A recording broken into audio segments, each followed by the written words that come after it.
Hey guys, Virgin Vinyl with you again today.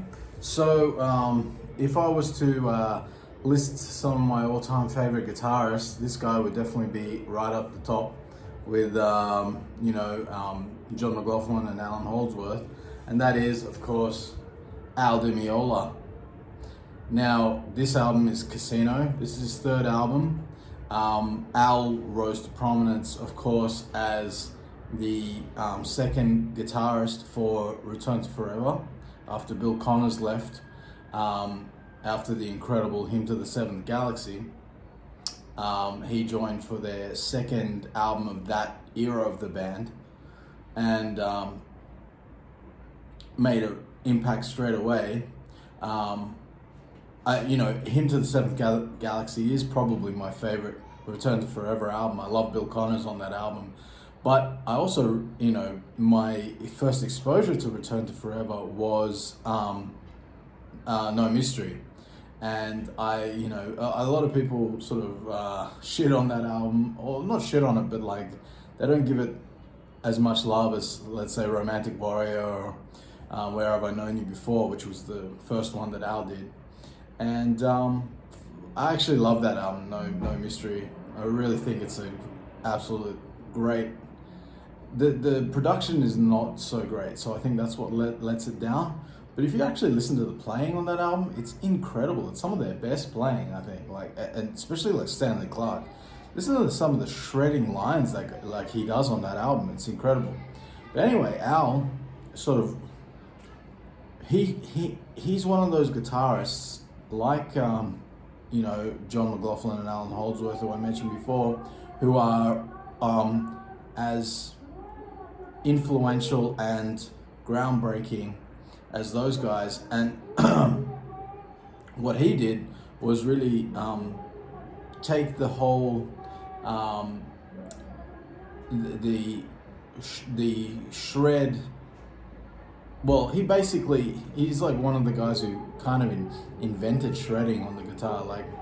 John McLaughlin, but Al brought the whole sort of Hispanic flamenco element to the sound as well, and the way he approaches it is with a lot more groove.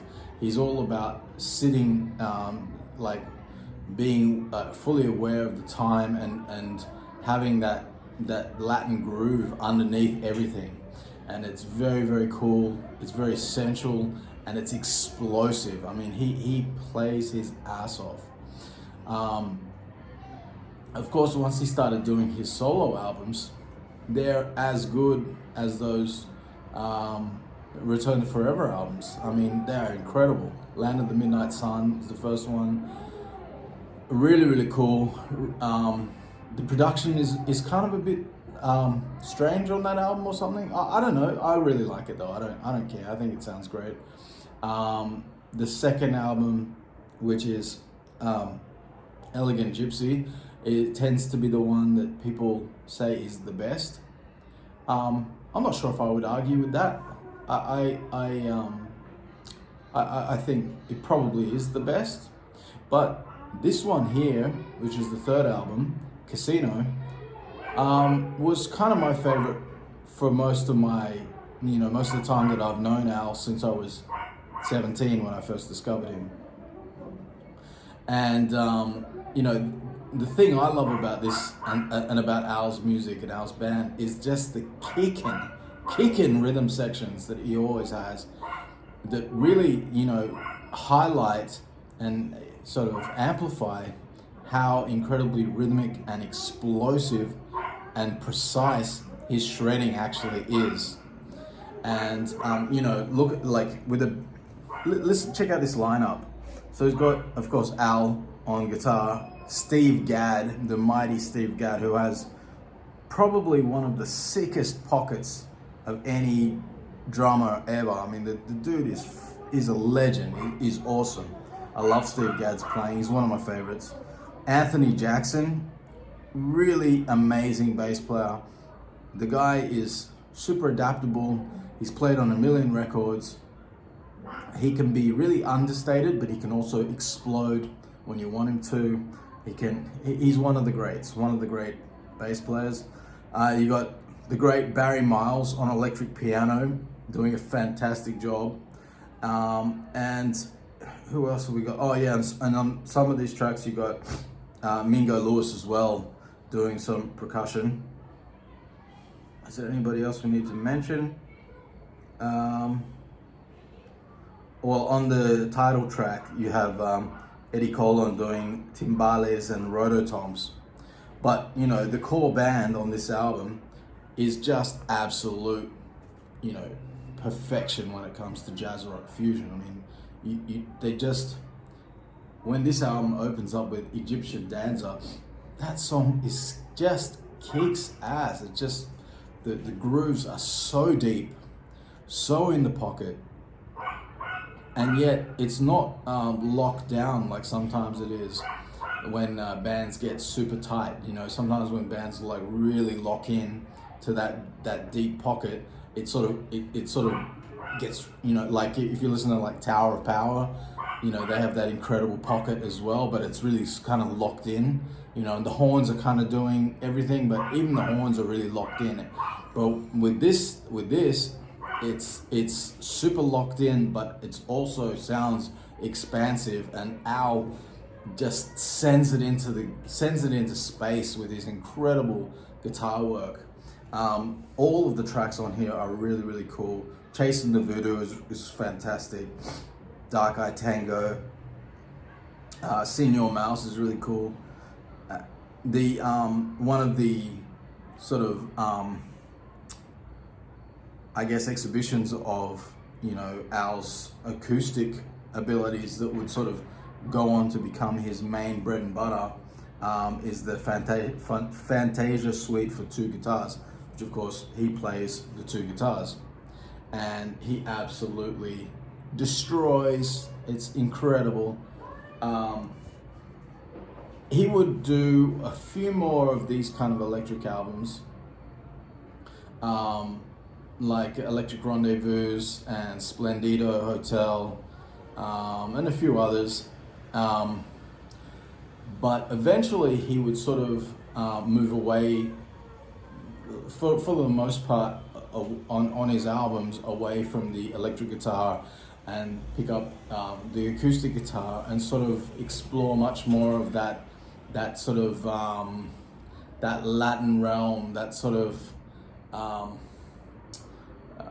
you know, it's kind of like a world music almost, you know, and there's less of that rock and roll fire that is burning in the you know, one thing